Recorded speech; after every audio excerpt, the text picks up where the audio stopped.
안녕하십니까, 이 팀장입니다.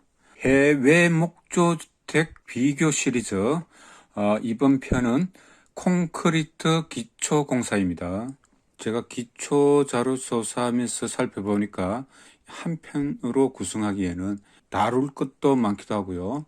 그래서 한 3편 정도로 우선 기획하고 있습니다. 오늘 영상은 바닥이 20평 작은 단층 주택과 바닥이 약 한 20평인 2층, 한 40평인 주택, 이 두 주택의 콘크리트 기초 공사를 보면서 한국 현실과 비교를 해보도록 하겠습니다. 한국 현실과 직접 비교하기가 조금 어렵긴 합니다. 한국 정부는 2050년 탄소 중립 실현을 위해서 신규 건축물의 경우 공공건축물은 2020년부터 제로 에너지, 그러니까 재작년부터 시작이 되었죠. 제로 에너지 건축을 의무화했고요. 민간 건축물은 2025년부터 제로 에너지 건축이 의무화됩니다. 이제 얼마 안 남았죠. 단독주택도 2018년부터 단열이 강화가 되었는데요. 기초 콘크리트 바닥에 150mm 단열재 까는 것이 이제는 거의 기본이 되었습니다. 지금 소개할 두 주택은 기초에 단열재가 전혀 들어가지 않아요. 그래서 한국에 단열재를 설치하는 콘크리트 기초와는 조금 차이가 있을 수밖에 없습니다. 한국은 단열재를 깔기 때문에 진내력이 가장자리에 강하게 지탱을 받을 수밖에 없고, 단재가 들어가는 중간 쪽으로는 나중에는 이 브릿지 현상이 생길 수밖에 없습니다. 꺼짐 현상으로 해서 진내력은 가장자리 쪽으로만 받게 되고 그렇게 되겠죠. 그래서 한국은 당연히 이제 철근을 넣을 수밖에 없습니다. 그럼 미국은 철근을 사용하지 않고도 기초 콘크리트를 하기도 합니다. 예. 그런 점도 이제 오늘의 영상 속에서 한번 살펴보시기 바라겠습니다. 그럼 시작하겠습니다. 가장자리를 빼고 골재를 평단을 해 놓은 상태고요. 거푸집은 2바이를 사용했습니다. 이 현장의 출처는 유튜브에 마이그레인 크라프트맨이란 건데, 편두통이라는 독특한 채널명입니다. 마이그레인 크라프트맨 비디오입니다. 자, 폭을 미로 짐작해 보건데 아마도 2바이 10인 것 같습니다. 오하수 배관을 설치를 했고요. 제 눈에 들어오는 것은 지금 배관에 실실러 같은 완충제를 둘러서 테이핑을 한 게 보입니다. 요거는 콘크리트 타설 높이를 감안해서 그렇게 한 것 같은데요. 아마도 콘크리트의 수축 팽창에 의한 손상을 피하는 방법인 것 같습니다. 그리고 연결할 때도 약간의 육격이 있기 때문에 잘못해서 깨지는 것을 파손을 방지할 수도 있을 것 같습니다. 자, 비닐을 깔았고요. 자, 이 비닐에 대해서는 마지막에 좀 더 부연 설명을 한번 하도록 하겠습니다. 자, 현장에 철근이 들어와 있는데 몇 가닥 되어 보이지는 않습니다. 한국은 30평 정도의 그 기초를 치게 되면은, 콘크리트 기초를 치게 되면은 약 한 2.2톤 내외 정도가 철근이 들어가고 있습니다. 2바이 거푸집 사이로 보이는 철근이 2가닥이 보이는데, 이 현장에 투입되는 철근의 전부입니다. 한국하고는 아예 비교가 안 되죠. 철근 양으로 따지자면은. 한국이 과하다면 과하고, 여기가 부실하다면 부실한 것이고, 그런데요. 영상을 다 보시고 나서 한번 판단을 해보시기 바랍니다. 제 생각은 경남 목구주인데도 불구하고, 콘크리트 건물처럼 한국은 콘크리트 기초에 좀 낭비성 투자를 하고 있다고 저는 생각됩니다. 이 적정 이상으로 못 들어간다는 것은 공사비로 건축 쪽에 부담이 가중될 거고요. 또 이 점은 자원의 낭비이기도 합니다. 그렇죠?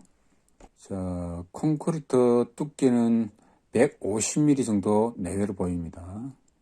자재가 도착했습니다. OSB도 보이고요. 벽체를 짜고 있는데 엘랑카는 보이지가 얇습니다. 그리고 바닥에 실실려도 없고요.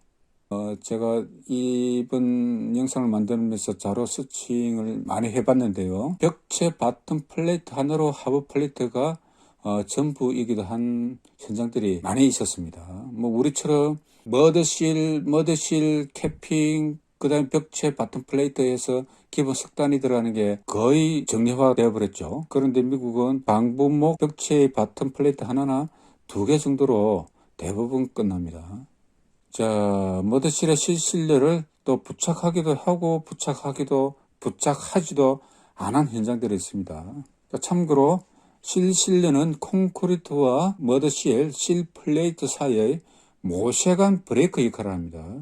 그러니까 우리가 삼투압 그러죠. 미시한 공구를 통해서 물이 빨리 올라오는 현상이죠. 그걸 차단을 시켜줌으로 해서 목재에는 침투가 되지 않도록 그렇게 하는 역할을 하고 있습니다. 영상처럼 바닥 기초가 아주 얇게 지금 붙어 있는데도 불구하고 실내를 설치 안 한다는 것은 지금 저로서는 이해를 할 수가 없습니다. 건물의 규모나 또 처한 위치, 각 주마다 또 주법이 또 따로 있을 겁니다. 아무튼 그런 규정에 따라서 규정에 맞게 아무튼 이 현장도 하고 있을 테고요. 그런 것들에 종합적으로 저촉이 되지 않은 상태에서 지금 지어진다고 유추할 수밖에 없습니다. 그렇지만 이렇게도 가능하다는 것은 뭐 소규모 주택에서의 한정되어 있는 것인지는 뭐 자세한 것은 알 수는 없었고요. 일반적인 상식으로서는 이렇게 해서는 안 될 것 같습니다. 지금 한국에서는 이렇게 했다가는 아마 난리가 나겠죠. 그날로 그 시공자는 공중분해가 될 겁니다. 자, 다음 영상입니다. 출처는 유튜브 퍼킨스 빌드 브라더스라는 곳의 푸팅 현장입니다. 퍼킨스 빌드 브라더스가 제가 자주 보는 채널인데요. 먼저 한번 소개해드리다시피 이 친구들은 기초부터 프레이밍 마감 다 하는 친구들입니다. 저처럼 그렇게 하고 있기 때문에 조금 더 유대감이 생긴다고 그럴까요?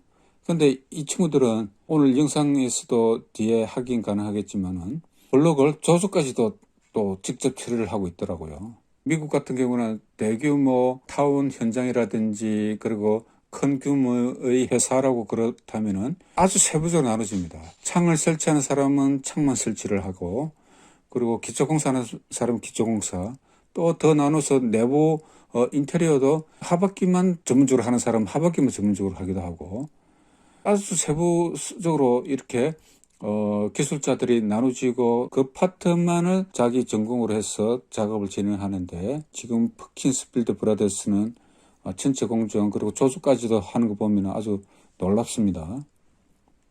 발코니 기둥 자리에 기초를 했고요. 이것은 아주 좋아 보입니다.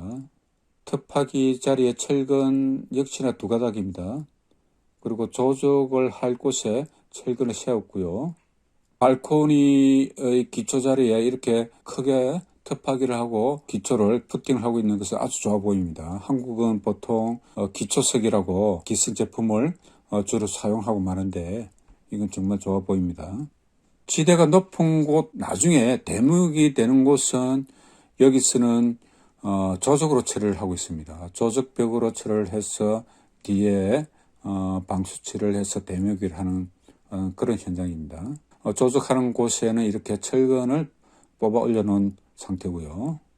자, 지금 골재를 받아서 평탄을 해 놓았습니다.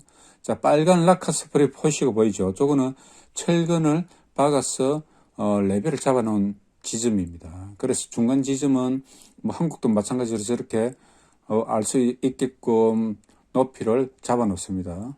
가운데는 주요 내부 내력벽을 위해서 골재를 걷어가지고 콘크리트가 충분히 치지게 두께를 확보하려고 한 게 보이고요. 앞서와 지금 살펴보면서 눈치 빠르신 분은 이상한 것을 눈치챘을 텐데요.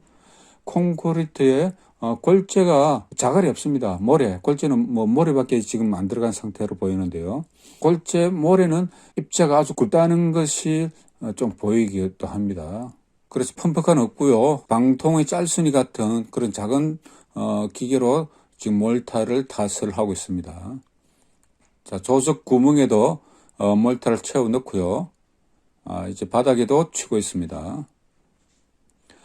우리 한국의 방통처럼 공을 들여서 기초 바닥을 지금 닦고 평탄하고 피니시를 돌려가지고 처리를 하고 그렇게 하는데, 이게 미국에서는 바닥의 피니시 완성이라고 보시면 됩니다.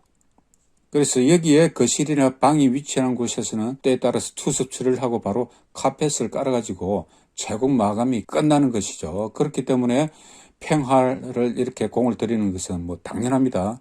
한국은 가볍게 밀대로 어느 정도 맞춰놓고 나중에 또 방통을 해서 이렇게 지금처럼 미국이 지금 하는 것처럼 이제 평탄을 나중에는 하죠. 그래서 이 친구들은 이렇게 하기 때문에 토대 레벨링이 잘 맞아 떨어지게 되어 있는 겁니다. 그래서 따로 레벨링을 하지 않고 이렇게 슬라브에서 완벽하게 지금 레벨링이 끝난 상태로 하기 때문에 토대에서도 거진 틀리지가 않고 물 작업이 가능하게 되는 겁니다. 피니사로 미장기계로 지금 최종 평탄을 하고 있습니다. 2층 주택인데도 엘랑카는 심지를 않습니다. 바닥에는 조적을 한 조적벽에서는 엘랑카를 심어가지고 토대를 결석을 한 걸 제가 봤고요. 이거는 지금 임시 목박기를 하고 있습니다. 영상을 찍는 사람이 임시 목박기라고 이야기를 했고요. 빨간 동그라미 보이시죠? 거기 구멍을 뚫어놓은 상태에서 나중에 세트 앙카라든지 웨지 앙카라든지 해서 박아서 토대를 영구 결속할 거로 보입니다. 그리고 이 현장도 실실러는 없습니다. 제가 댓글로 실실러 없어도 되냐 뭐 이렇게 지금 달아놓았는데요. 뭐 답변은 받지는 못했습니다. 여기 투습 방지막을 깔고 있는 비닐에 대해서 좀 더 알아보도록 하겠습니다. 폴리 6mm 베이퍼 베리어라고 소개하고 있습니다. 밀리미터로 환산하면 0.1524mm 그런 두께를 가지고 있는데요. 우리 한국 현장에서 주로 사용하는 비닐은 폴리염화 비닐, 화학적으로 보자면 폴리염화 비닐이라는 거고요. 건축용 비닐이라고 나오는 게 있습니다. 두께는 0.08를 주로 사용을 하고 있습니다. 자, 영상의 미국 현장에 사용한 베이퍼 베리어가 한 2배 정도 두껍다고 할 수 있겠습니다. 이 정도 두께를 사용하고서 한다면 한국에서는 비닐하우스용 비닐을 사용하면 될 것 같습니다. 이 제품은 폴리에틸렌이라는 성분으로 제작된 베이퍼 베리어고요. 베이퍼 베리어라는 말은 직역을 하자면 전기 장벽이 되겠습니다. 전기막, 뭐 쉽게 말해서 투습 방지막, 그렇게 이야기를 할 수가 있겠죠. 여기서 오늘은 한 발 더 나가 보겠습니다. 자, 베이퍼 베리어도 IRC에서 규정을 하고 있는데요. IRC라는 것은 International Residential Code라고 미국의 주택 짓는 가정에 대해서 여러 가지를 규정을 해놓은 그런 코드고요. 뭐 IBC 코드, ICC 코드 뭐 이렇게 여러 가지가 있습니다. 그 중에 IRC에서 규정을 해놓은 걸 살펴보면은 우리는 비닐이라고 하면은 투습이 절대 되지 않는다고 생각을 하지 않습니까? 근데 이 규정에는 베이퍼 베리어도 아주 미세하게 투습되는 것을 인정하고 있고요. 그러니까 비닐을 투과를 한다는 거죠. 투습이 0.1파마 미만을 베이퍼 베리어로 간주한다고 되어 있고 0.1에서 1파마 사이의 투습이 되는 것은 베이퍼 리타드 전기 지연제로 간주를 하고 있습니다. 자, 1파마라는 것은 영어로 1PERM이라고 되어 있고요. 이것은 1제곱피터, 그러니까 30cm 곱하기 30cm 그런 작은 사이즈의 팽팽한 재료를 투과하는 물방울 한 알 정의되어 있는데요. 이 물방울 한 알은 무게로 따지자면 0.0022온스 그램으로 환산을 하자면 0.0623 895g입니다. 자, 베이퍼 베리어 전기 장벽이라고 간주할 수 있는 것은 0.1파마 미만이라고 합니다. 그래서 투습량은 1파마가 0.0623이니까 자, 이것의 10분의 1이니까 0.0062g 정도. 아주 작은 미세량입니다. 그렇게 그 정도의 투습량을 인정을 해도 건물이나 다른 데미지가 없다. 그래서 이것은 이런 재료는 전기 장벽, 전기막이라고 인정을 한다. 이렇게 되어 있고요. 0.1에서 1파마 정도의 사이에 있는 제품은 베풀리터드 전기 지연제다. 그렇게 아시고 있으면 되겠습니다. 해외 목조주택 비교 시리즈 3회 콘크리트 기초 두 번째 시간입니다.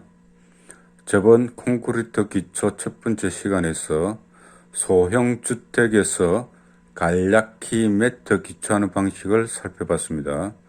콘크리트 기초편에서는 먼저 종류별로 한번 쭉 나열해보고 그리고 나서 종류별 심화편을 들어가셔야 하는데 앞서서는 먼저 매트 기초에 대해서 먼저 한번 했고요. 자, 이번 시간에는 종류별 한번 파악해 보도록 하겠습니다. 그리고 나서 줄기초 심화편 할 텐데요.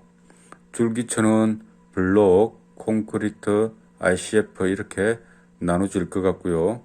한국 현실에 어떤 것이 적절할지, 비용을 적게 들이면서 구조는 안전한 합리적인 방법을 찾아보도록 하시고요. 오늘 시작하기 앞서 재미있는 여담을 소개하겠습니다. 큰 집에 대한 한국과 미국의 시각에 대해서 단편적으로 알 수 있었는데요. 제가 오래전에 경량 목구조, 목조주택을 시작하면서 아마존의 책을 5권 구매를 했었거든요. 그 중에 집 구조를 참조하기 위해서 도면이 첨부된 디자인북을 구매했는데 책 제목이 베스트 아이디어 스몰 하우스였습니다. 근데 웃기는 게 스몰 하우스가 평수로 환산을 해보면은 70평 정도였어요. 68평이었던가 아마 그랬던 것 같은데 그 당시 공교롭게도 자료를 찾다 보니 2009년에 신축 4년 이내의 단독주택 평균 면적이 70평으로 나옵니다. 미국이. 초소형 10평, 20평 이런 티니하우스도 위평균에 포함이 된 것으로 보면은 100평 이상의 정말 큰 단독주택들이 미국은 많다는 것을 알 수 있을 것 같고요. 그런 측면에서 보면 미국 기준의 한국은 대부분 소형, 초소형 주택들이라 할 수 있을 것 같습니다. 한국에서 가장 많이 짓는 기준이 32여 평 있지 않습니까? 25, 30평 이렇게 전원주택에서 많이들 하는데 이 기준에서 경량목 구조의 콘크리트 기초공사는 사실 너무 과한 것이 맞고요. 미국의 간략한 매트 기초 조금 보완하는 수준에서 매트 기초를 해도 무방하다 말씀드릴 수 있을 것 같습니다. 콘크리트 기초공사 기준을 만들 필요가 있을 것 같습니다. 한국도 미국처럼 IBC, ICC, IRC 구체적으로 세세하게 시공 스펙, 시공 방법들을 정리해서 하나의 코드북으로 만드는 작업은 만들 필요성이 현재 대두되고 있다. 그런 실정인 것 같습니다. 자, 오늘 시작하겠습니다. 기초는 크게 세 가지로 나눠질 것 같습니다. 한국이나 미국도 이 구분에는 다르지 않습니다. 베이스먼트, 철근, 콘크리트 지하층은 제외하고요. 기둥기초, 콘매트 기초, 줄기초. 줄기초는 대묘기하고 슬라브. 한국에서는 철근을 넣고 상판 슬라브를 치는 게 수순이죠. 미국에서 기본적으로 목조주택의 콘크리트 기초에 한국식의 매트 기초는 없다고 보는 것이 타당할 것 같습니다. 슬라브 두께가 300, 400 두께로 거기에 철근을 더블 배근하는 이런 방식의 매트 기초를 본 적이 없습니다. 제가 유튜브 비디오를 자주 보거든요. 많이 찾아보기도 했는데 단 한 번도 찾아볼 수 없었습니다. 그런 애들은 대부분 두께가 6인치가 일반적이고 그 다음에 그보다 더 두텁다. 아주 건물이 크고 내부 내력백이 들어간다. 그럴 경우 한 10인치 정도 치는 걸로 10인치 하면 한 250mm 정도 되죠. 그러니까 한 150에서 한 250 사이 콘크리트 두께가 형성이 된다. 미국은 그렇게 매트 기초에서 그 정도 두께를 가진다 생각하시면 될 것 같습니다. 기둥 기초입니다. 규준틀을 작업해 놓았는데요. 기초 톱하기 할 때는 막기자 2개로 스퀘어를 따버리기에 야리가 될 일이 사실 규준틀을 세울 일이 잘 없습니다. 저는 매더라도 약식으로 간략하게 합니다. 재차 확인하기 용이하게 직각 2군데 정도 규준틀을 세워놓고 나중에 또 실을 걷었다가 쳐놓고 이렇게 확인하게 그 정도로만 저는 하고 있고요. 300mm 정도의 기둥에 철물을 고정해야 해서 정확하게 위치를 잡기 위해서 규준틀을 설치한 것으로 보입니다. 예전부터 얘네들은 기초하는 거 종종 봐왔지만 철근을 정말 아꼈습니다. 건물의 규모와 철저하게 비례하여 가투입을 절대 하지 않더라고요. 괜히 미국 놈들이 아닙니다. 정말 합리성에 대해서는 칭찬을 안 할 수가 없죠. 콘크리트 기둥이 될 튜브 사이즈는 300mm이고요. 길이는 600에서 한 700mm 그 정도로 보입니다. 푸팅을 크게 굴삭기 기본 바가지 폭으로 파놓았고 튜브를 GL 아래 반 정도 매설하고 GL 위로 한 300, 400 올라오도록 그렇게 했네요. 공구를 치게 되면은 푸팅에서 기둥이 자연스럽게 한 덩어리로 연결이 되겠습니다. 자, 2x10 트리플 빔을 걸었고요. 그 위에 플로어 조이스트를 설치해서 바닥 플로어를 만들었습니다. 자, 2008년 11월에 제가 집을 짓기 시작했는데 그때 사용한 기초 방식입니다. 저는 기둥을 만들어서 심는 방식을 했는데요. 집터가 1톤 트럭이 간신히 진입하는 그런 좁은 골목이어가지고 튜브를 잘라서 튜브는 300mm 주름관을 사용했었고요. 그래가지고 튜브를 묶어서 차에 묶음으로 만들어가지고 레미콘 공장에 가서 레미콘을 받아가지고 기둥을 만들었던 게 생각납니다. 요 사이 미국 현지에서도 이런 기초는 타운하우스에서는 거의 볼 수 없는 것 같습니다. 레미콘 차량이 접근하기 힘든 그런 곳에 캐빈 형태의 오두막이나 티니하우스 이런 정도로 적용하는 것 같고요. 한국에서 만일에 이런 기둥 기초를 적용한다면 농막을 지을 때나 경사진 자연스러운 구릉지를 이용해서 집을 지을 때 그때 아주 유용하게 쓰이리라 생각됩니다. 이렇게 기둥 기초를 사용할 때는 지상에 노출되는 상수 인입은 필히 한 150에서 200mm 간 속에 수도관을 집어넣고 단열재를 충진해가지고 동해를 예방을 해야 됩니다. 조이스트 바닥 아래쪽에는 단열을 철저하게 해야 됩니다. 자, 매트 기초입니다. 이렇게 간략한 매트 기초는 앞선 시간에 아래 본 것처럼 소형 주택, 정말 작은 집에 적용하는 것 같습니다. 규모가 있는 집들은 그 규모에 맞게 기초 콘크리트를 튼튼하게 잘 하고 있습니다. 가장자리는 폭이 400, 500 톱하게 했고요. 깊이는 GL 아래로 200mm 내외 되는 것 같습니다. 아주 얕죠. 지역이 남부에 국한되어서 하는 방식은 아닌 것 같고요. 캐나다의 기초 방식도 크게 벗어나지는 않더라고요. 동길선 톱하기 깊이를 꼭 지켜서 파는 것 같지는 않습니다. 일단 파악한 가장 큰 이유는 건물의 규모로 기초 콘크리트 형태 톱하기가 그리고 철근, 영무 등등이 결정이 되는 것 같고요. 가장자리 톱하기 자리에는 철근 한 13mm 정도, 미국 규격으로는 샵 4번인데 철근 13mm가 쓰이는 걸로 보입니다. 그래서 철근 2가닥 외벽으로 한 바퀴 두르는 것 정도가 이런 매트 기초에서는 전부입니다.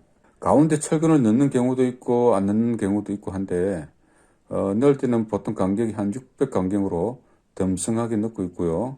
한국 규격으로 보면은 샵 6번, 8번 정도 되는 그런 와이어 메쉬를 넣고 또 매트 기초를 하기도 합니다.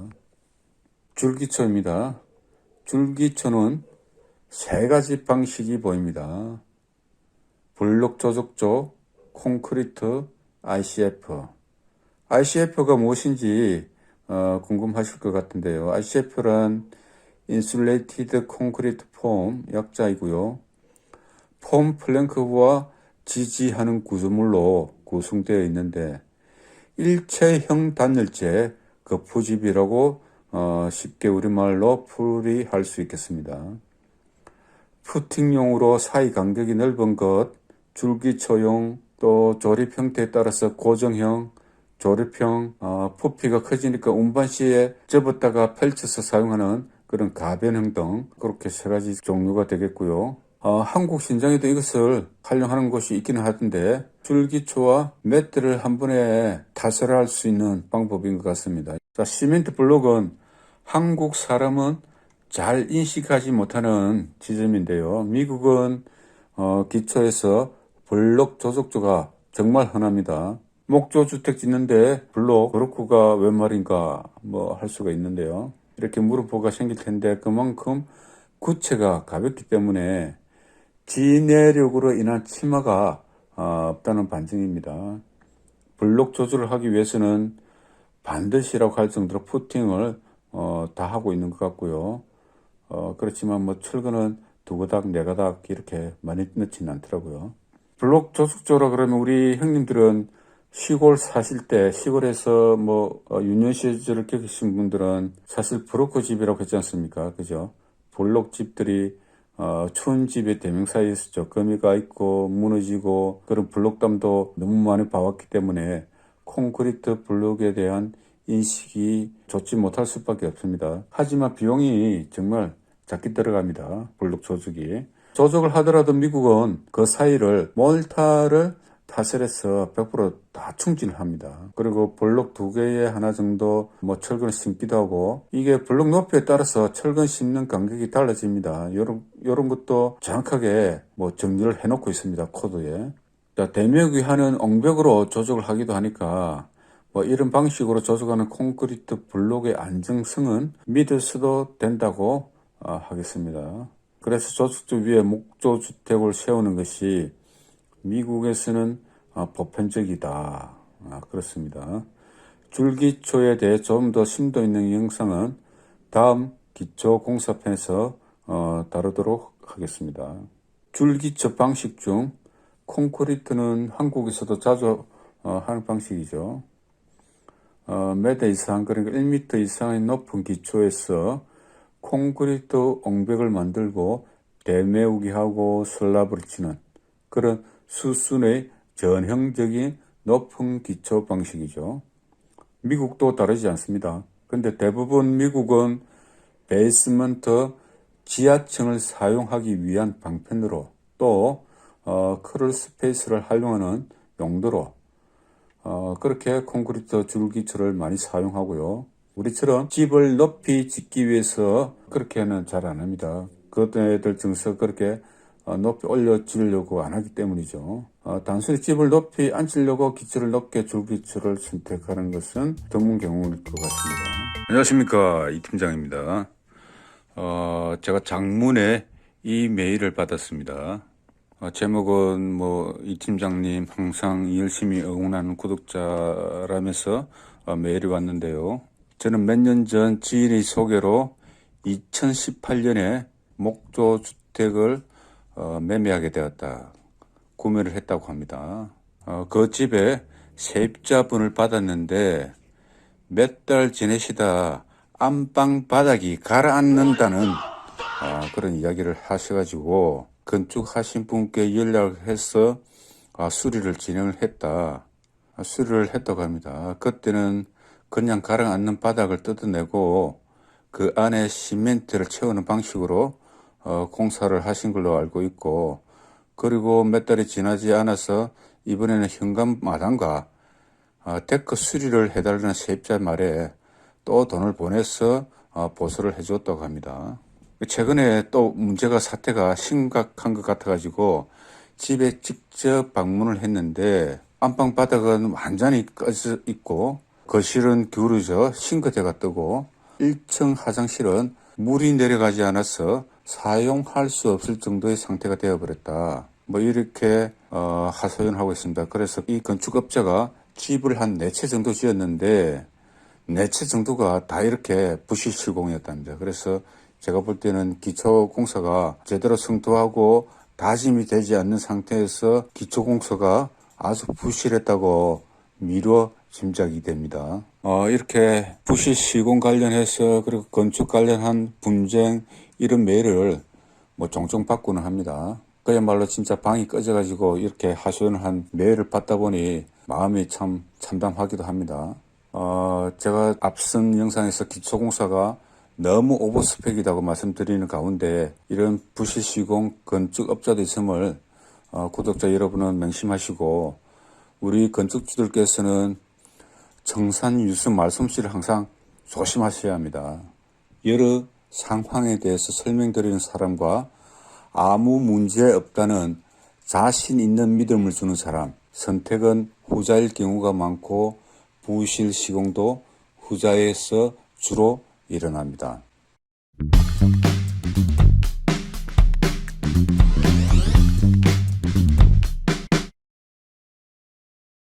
해외 목조주택 비교 시리즈 하고 있고요. 기초공사 종류에 대해서 만드는 방법에 대해서 저번 시간에 알아보았습니다. 이번에는 기초공사 종류와 현실적 접근법으로 목조주택의 기초공사에 대해서 다뤄볼까 합니다. 제가 해외 목조주택 비교 시리즈를 시작한 이유는 우리가 관행처럼 하고 있는 잘못된 것들, 또 너무 오버스펙인 것들, 또는 우리가 잘하고 있는 것은 잘하고 있는 그대로 이런 것들을 알아가는 계기로 삼고자 하는 것인데요. 미국의 현 시각, 제가 최애하는 목수의 영상을 보면 목조주택 프레이밍이 확실히 진화된 것이 보이거든요. 앞으로 이런 것들도 소개해드리고 싶고요.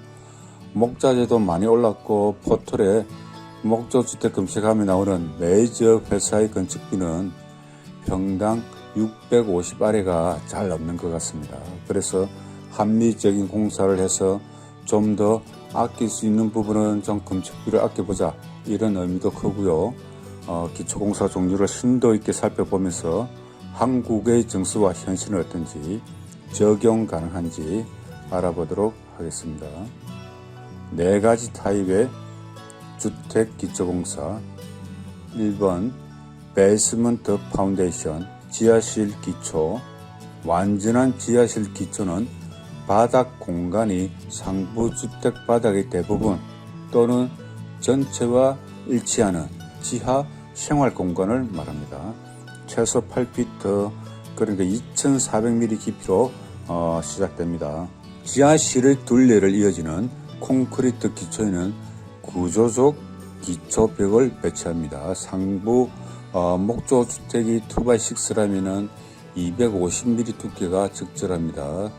상부 토대 폭의 1.5배의 기준으로 적용을 하시면 되겠습니다. 기초옹백은 이전에 성토되지 않은 토양 아래에서 최소 12인치, 그러니까 300mm 정도 텁하게 해야 하고, 동결선 아래에서 최소 300mm 그 자리에 위치해야 합니다. 지하실이니까 당연한 말 아닌가 싶은데요. 우리 한국 현실에서는 GL이 완만한 곳이라면 지하실이 2400 깊이니까 우리나라 어느 지역도 당연히 동결선 아래이지만은 미국은 경사진 땅, 구릉지를 자연스레 이용해서 주택 건축을 많이 합니다. 미국은 다운타운에 잘 조성된 택지가 아니라면 경사진 곳은 경사진대로 그대로 잘 이용해서 건축을 하더라고요. 한국은 무조건 평탄부터 하고 시작하지 않습니까? 이래서 세부적인 지침의 관점부터 이렇게 조금 다르게 됩니다. 아무튼 중요한 점은 동결선보다 지하실은 300mm 아래에 위치해야 한다는 거. 그런 다음 옹벽 라인 푸팅을 하고 그 위에 형틀을 세우고 벽 내부에 시멘트 슬래브를 부어서 옹벽을 형성을 하게 되는 겁니다. 지하실 기초의 명백한 이점은 추가 생활 공간이 제공된다는 것입니다. 사실 건축주가 기초 지하실을 하기로 결정만 하면 집의 평수는 거의 두 배로 늘릴 수 있습니다. 한국 현실은 줄기초를 1200, 1500mm 이렇게 까지 높이고도 그 속을 모두 또 잡석이나 흙으로 대메우게 해버리지 않습니까? 뭐 안타깝습니다. 제가 볼 때는 어차피 GL 아래로 터파기에서 내려갈 거 동계선 터파기를 해서 내려갈 거 1m만 더 내려가서 기초 옹벽을 시작하면은 뭐 그냥 지하실이 생기는 거죠. 멋진 공간이 생기는데 말입니다. 바닥을 슬라브 치지 말고 구조재 장선으로 플로어를 만들면 추가되는 비용은 제가 볼 때 그리 많지는 않습니다. 경사면에 지을 주택의 경우에 바닥에서 천장까지 적어도 한 면이 지면에 묻혀있는 지하실은 일광이 지하실에 들기 때문에 한 면이든 두 면이든 삼 면이든 묻혀있고 나머지 면이 일광이 들 때, 그러니까 외부로 노출될 때 그런 지하실은 일광이 지하실에 들기 때문에 생활 공간으로 활용도 충분히 가능합니다. 지하실 기초는 한국의 높이 짓는 기초를 대체할 수 있는 좋은 대안이 될 수 있다고 생각합니다. 다른 비교군의 기초에 비해서는 지하실 기초가 가장 비싼 기초 유형이지만은 줄기초를 높게 하거나 경사지를 활용할 때 지하실 기초를 추천드립니다. 2번 크롤스페이스 줄기초라고 할 수 있습니다. 콘크리트 기초 위에 짧은 기초 옹벽 또는 전체 줄기초를 이야기합니다. 기어다닐 수 있는 정도, 앉았을 때 머리가 닿지 않을 공간을 크롤 스페이스라 합니다. 한국의 기초공사에서 줄기초가 이에 해당합니다. 우리는 대목으로 해서 그렇지 줄기초 옹벽에 목재 폴로를 한다면 1층 바닥에서 진입 공간을 만들면 훌륭한 저장 공간이 만들어집니다. 미국에서는 크롤 스페이스가 콘크리트 옹벽보다도 블록 조적을 더 많이 사용하는 것 같습니다. 목재 기둥보 방식으로 크롤 스페이스를 만들기도 하고요. 크롤 스페이스는 1층 아래 공간에 있는 주택의 기초를 형성합니다. 집 아래 약간 높은 공간을 통해서 기어다닐 수 있는 공간은 각종 보관 장소로 충분하고요. 이 공간을 통해서 배관, 배선 및 기타 기계 시스템에 쉽게 접근해서 사후 정비나 추가가 용이합니다. 크롤 스페이스 기초의 주요 장점은 집을 보호한다는 것입니다. 땅과의 이격이 높으니까요. 집의 바닥을 들어 올리면 벽이 홍수 및 기타 환경 위험으로부터 보호됩니다. 미국에서 슬라브 기초란 거의 지면과 붙어 있죠. 땅과 거의 붙어 있기 때문에 그래서 장점을 이야기하는 것 같습니다. 한국은 슬라브 기초가 즉 턱매터 기초가 적어도 GL보다 300, 400, 기본적으로 600 이렇게 높게 많이 하죠. 그래서 크롤 스페이스만의 장점이라고 하기엔 한국 현실과는 차이가 있습니다. 이러한 유형의 기초는 캘리포니아, 텍사스, 북서부인 남부와 같은 따뜻한 기후에서 특히 일반적입니다. 지진이 발생하는 주택을 설계하는 건축가들 사이에서도 인기 있는 선택입니다. 이렇게 소개하고 있습니다. 크롤 스페이스 기초는 위에 지하실 기초에서 언급했듯이 한국 현실은 줄기초하고 대목이 하지 않습니까? 1200 높이 내외의 줄기초를 한다면 한번 고려해 볼 만한 기초인 것 같습니다. 예를 들자면 크롤 스페이스 공간을 와인 저장고, 계절 제품 보관 창고, 크롤 스페이스 바닥부터 1.5층을 형성해서 꽁이나 봉제, 영화 감상 등 취미방을 만들 수 있을 수도 있을 테고요. 그리고 올리실도 충분히 만들 수 있죠. 아이디어만 낸다면 활용은 정말 엄청날 것 같습니다. 단지 생각하신 것은 노출되는 수도 배관이 없도록 동해에 주의를 해야 합니다. 수도 배관은 300mm 또는 그 이상의 배관 속에 단열재로 은폐해야 합니다. 그리고 목재 플레어 바닥에 단열도 신경 쓰셔야 하고요. 이 두 가지만 염두에 두고 좀 신경 써서 한다면 크롤 스페이스 기초는 좋은 공간 활용이 될 것 같습니다. 자, 3번 콘크리트 슬래브 파운데이션, 콘크리트 슬래브 기초. 한국의 가장 일반적인 방식입니다. 미국과 많은 다른 점은 미국은 크롤스페이스 기초처럼 한국은 높게 한다는 점입니다. 미국의 콘크리트 슬래브는 정말 바닷가 붙어 있습니다. 높게 하기 때문에 가운데 대매우는 잡석을 높이 쌓아야 하고 더 높이 할 때는 줄기초와 혼용해서 하기도 합니다. 단판 기초라고도 하는 슬래브 기초는 지면에 놓여 있고 하나의 덩어리로 부어지는 팽팽한 콘크리트 슬래브입니다. 단판 기초의 장점은 비용이 적게 들고 구축이 더 빠르다는 것입니다. 한국 현실에서 정말 일률적으로 하고 있다고 제가 비판하는 기초인데요. 제가 앞선 해외 비교 시리즈 기초공사에서 언급했듯이 너무 오버스펙이라고 했는데요. 목조주택의 기초는 건축물의 자중보다 대지의 상황이 우선 고려하면 된다고 말씀드렸거든요. 절대 부실하게 기초공사하자는 말이 아닙니다. 오래된 잘 다져진 땅에 기초를 하는 것과 막 성토해서 하는 기초와는 완전히 달라야 합니다. 그런데 우리의 기준은 막 성토해서 하는 기초공사와 같이 잘 다져진 땅이 더 똑같이 한다는 것이죠. 잘 다져져 있는 땅은 철근 13mm 기준으로 600간격 싱글백이면 충분합니다. 건물 가운데 주요 내력벽이 있다면 또는 단열재를 전체 바닥에 깔아야 한다면 보강하는 방법이 필요할 테고요. 그렇지 않다면 진짜로 목조주택은 13mm 철근 600간격 싱글백으로 하셔도 무방합니다. 미국 현실은 철망, 우리가 말하는 와이어메시 그 철망 또는 무건으로도 흔히들 합니다. 30평 내외 이런 아주 작은 주택들에서 흔하게 이렇게 하고 있습니다. 이게 바람직하다는 것이 아니라 주택의 규모와 대지의 상황을 반영하는 그렇게 합리적인 기초를 하고자 말씀드리는 것입니다. 사실 설치는 간단한 과정입니다. 슬래브 둘레를 약 600mm 폭과 300mm 깊이로 이어지는 매립되는 콘크리트 빔을 형성하고 그 속에 철근이 콘크리트에 매립됩니다. 슬래브 바닥은 철망이나 철근을 배치하면 됩니다. 슬래브의 기초의 주목할 만한 단점은 콘크리트가 부어지기 전에 하수관과 배수관을 제자리에 잡아야 하는데요. 이것이 완벽하게 일치하기가 조금 어렵긴 합니다. 미국에서는 이렇게 지적하는데요. 추운 기후에서는 일반적으로 찾을 수 없습니다.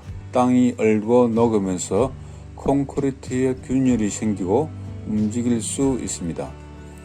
앞선 기초공사 영상 중 매트 기초를 설명하면서 미국 슬래브 기초를 보여드린 것을 보시면 슬래브 두께가 겨우 6인치 8인치 사이입니다. 그러니까 150, 200mm 사이죠.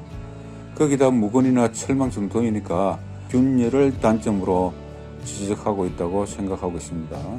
한국에서도 성토한 땅에 금방 성토한 땅에 무건으로 슬래브 기초를 해서 바닥이 균열 생기고 갈라져 버리는 그런 아주 용감한 건축주가 계셨더라고요. 팀원들과 이야기하다 보면은 이런저런 이야기를 많이 하거든. 부실시공 관련해서. 그리고 오프닝에서 소개한 이 멜처럼 방이 꺼져버렸다, 거실이 꺼져버렸다, 부실 기초공사도 있고요. 한국은 슬래브 기초를 하더라도 동결선 톱하기를 요즘은 기본적으로 다들 하시지 않습니까? 그래서 한 가지 팁을 드리자면은 03 장비로 쪽바가지로 건축 외벽선 동결선 톱하기를 하고 거기에 25mm 골재를 지혜 아래 300mm까지 체험해서 다짐하고 체험하고 다짐하고 체험해서 거기서부터 이제 우리 매트 기초, 슬래브 기초를 치게 되면은 공구리 값이 정말 많이 전락되겠죠. 장비도 하루나 이틀 이렇게 덜 사용하게 될 테고요. 구체적으로 스케치업으로 그림을 첨부해서 한국식 목조주택의 슬래브 기초 이 편을 한번 만들어서 정말 합리적인 기초가 어떻게 했으면 좋겠다. 무른 땅에서는 어떻게 해야 되겠다. 다짐이 잘 된 땅에는 어떻게 해야 되겠다. 이런 걸 한번 종합해서 정리를 해가지고 만들어 보도록 하겠습니다. 4번 우드 파운데이션 나무 기초. 한국 현실과는 거리가 있기에 간단히 넘어가겠습니다. 나무 기초에 대해서 특이한 선택지로 볼 수 있지만은 1960년대에 미국에서는 인기 있는 선택이었다고 합니다. 건축업자는 부식에 강하고 설치가 쉬운 방부 처리된 목재를 사용했습니다. 노동 집약적인 콘크리트 사슬 작업이 필요하지 않기 때문에 목재 기초는 설치 비용이 더 빠르고 저렴합니다. 콘크리트 기초만큼 오래 지속되지 않을 수 있으며 완전히 건조한 토양에서만 사용하셔야 됩니다. 제가 몇 년 전에 뉴질랜드에 방문했을 때 실제적으로 몇 군데 현장에서는 300mm 정도의 방부목 기둥을 기초로 사용하는 것을 보았습니다. 실제적으로 그냥 땅에 묻습니다. 묻어가지고 그걸 기초로 사용을 합니다. 근데 이런 걸 가지고 한국의 어느 사기꾼이 뉴질랜드 목조주택이라고 4x4 목재 기둥 크롤 스페이스로 집을 지은 업자가 있어요. 맨 땅에 방부목 가로를 하나 눕히고 그 위에 기둥을 세워서 목재 플로어를 만들어서 그렇게 집을 한동안 이용해서 지었는데 부실 시공은 끝이 없습니다. 정말 이렇게 우리 개인들이 선별할 그 해안도 잘 없기도 하고요. 그래서 잘 모르실 때는 매제 회사에 돈을 많이 지불하는 것이 최고 무난한 방법입니다. 안녕하십니까, 이 팀장입니다. 이번 시간은 해외 목조주택 비교 시리즈 줄기초 편입니다. 이전 시간에서 목조주택의 기초로 몇 편을 업로드 했고요. 아직도 기초에 대해서 할 말이 많기는 합니다. 이번 줄기초와 앞으로 목조주택의 기초 선택 한 편을 더 만들 계획입니다. 그걸 하고 나면 이제 토대로 또 들어가겠죠. 남은 목조주택의 기초 선택편에서 한국형 목조주택의 이상적인 기초에 대해 제 나름의 근거와 판단을 알려드리고자 합니다. 기대해 주시고요. 앞선 기초편에서 줄기초 유형과 만드는 방법에 대해 근본적인 것을 알아본 것 같습니다. 이번 줄기초에는 타슬 콘크리트와 콘크리트 블록 두 가지 주요 유형에 대해서 설명드릴 텐데요. 한국에서 적용을 거의 하지 않는 블록 조적을 저는 십몇 년 전에 제 집을 지을 때 벌써 적용을 해봤습니다. 그때도 저는 실험 정신이 아주 강했습니다. 제 집은 주 거주층은 콘크리트 기둥을 활용해서 크롤 스페이스를 했고요. 그보다 낮은 사랑채 쪽은 블록 조적으로 기초를 했습니다. 줄기초로 블록 조적을 한국도 본격적으로 해보자 이런 관점은 아니고요. 미국도 추세는 타슬 콘크리트로 많이 전환되고 있는 것 같습니다. 블록 조적이 타슬 콘크리트의 대안이라기보다는 기초에 대해서 건축주분들이나 업자들이 너무 경직되어 있기 때문에 목조주택에서는 때론 콘크리트 블록의 쓰임새도 분명히 있고 하니 한 번쯤 적용을 해보는 게 어떻겠나 이런 측면인데요. 요사이 철근값이란 레미콘 값이 많이 올랐기도 했고 또 오른다 하지 않습니까? 공사비 측면에서도 줄기초 후 대목이하고 바닥 슬러버까지 한다면은 실행비가 쉽게 1,500만 원 넘어가죠. 블록 줄기초 후에 목재 플로까지 절반 이하 선에서 공사가 가능할 것 같습니다. 그래서 그쪽 측면에서도 세이브 되는 측면이 크기도 하고요. 이런 경제적인 측면과 토지의 상황에 따라 가지고 블록 콘크리트 줄기초는 좋은 선택이 될 수 있다고 감히 말씀드리고 싶습니다. 왜냐하면 한국은 주택 규모가 그렇게 크지 않습니다. 30평 내외가 가장 많고요. 청수 규모는 또 2층 규모가 대부분이죠. 400 이내의 낮은 기초에서는 매트 기초를 치는 것이 가장 적절한 선택일 테지만은 1m 내외의 높은 기초에는 콘크리트 옹벽보다 블록 조적의 장점이 발휘될 수 있는 여지가 충분합니다. 이번 편을 한번 잘 살펴보시고 블록 콘크리트 조적을 목조주택 기초에 적용해 보시기 바랍니다. 이번 시간 줄기초는 대매우기를 하는 한국 방식은 배제를 하고 설명하는 것입니다. 미국의 줄기초 위에 바닥 목재 플로를 설치하는 것으로 적용해서 생각해 주시기 바랍니다. 줄기초에는 타설 콘크리트와 콘크리트 블록의 두 가지 주요 유형이 있습니다. 형태를 만들고 붙는 타입은 한국에서 늘상 줄기초에서 하고 있었죠. 미국은 ICF 타입도 붙는 줄기초의 한 유형으로 어느 정도 현장에 적용되는 것 같습니다. 블록 조작과 타설 콘크리트는 본질적으로 동일한 목적을 수행합니다. 하지만은 구축된 방식이 가장 눈에 띄는 차이점이죠. 하나는 부어서 굳히는 방식이고 또 하나는 쌓아 올리는 방식이죠. 두 줄기초는 기능면에서 몇 가지 중요한 차이점이 있습니다. 이 두 기초가 어떻게 다른지 이해를 하면은 기초를 잘 시공할 수 있고요. 그래서 기초 균열을 예방하는 방법, 푸팅이라는 개념이 없이 했기 때문에 그렇습니다. 그래서 부동 침하가 일어났을 때 크랙이 가는 것은 어쩌면 당연한 결과였겠죠.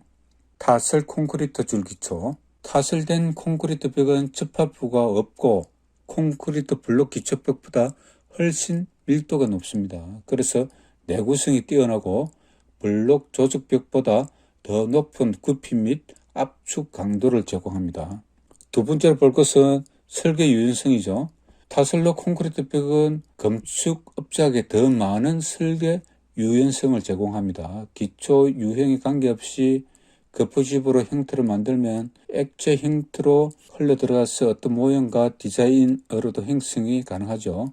이것은 콘크리트 블록 벽으로는 달성하기 어렵습니다. 그러나 이것이 또 단점이 되기도 하지요.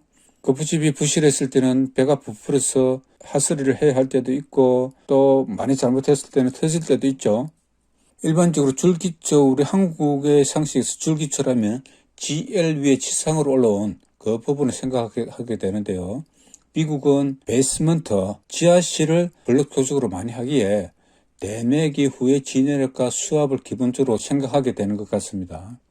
타설 콘크리트는 하나의 응고된 재료로 만들어지기 때문에 방수도 매우 쉽습니다. 새 주택을 위해 콘크리트 블록 기초보다 타설 콘크리트를 선택하는 건축업자가 점점 늘어나고 있습니다. 미국은 과거에 블록 조직이 줄기쳐서 압도적이었습니다. 현재 추세는 콘크리트 옹벽을 더 선호하는 업자가 점점 늘어나고 있다고 합니다.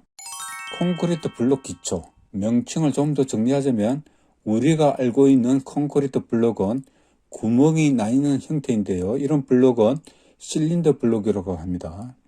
이 실린더 블록의 줄기초는 철근을 일정 간격 수직으로 삽입하고 또 조적 중간과 상단에 철근을 수평근으로 삽입합니다. 그 구멍들은 또 몰타를 채워 넣습니다. 그렇기 때문에 종래의 무너진 블록 담장처럼 생각하시면 안 됩니다. 주택 기초로서의 블록 조적은 엄격하게 기준이 적용됩니다.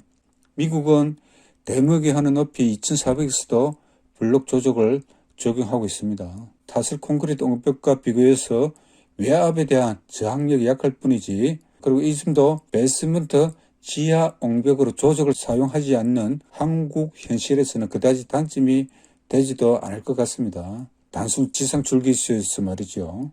가장 큰 장점은 타설 콘크리트처럼 거푸집 필요 없죠. 거푸집 설치할 비용과 시간에 조적 옹벽을 거의 다 설치가 가능합니다. 설치할 때 또 잘하기도 쉽고요. 블록 기초는 내하중 강도가 우수합니다.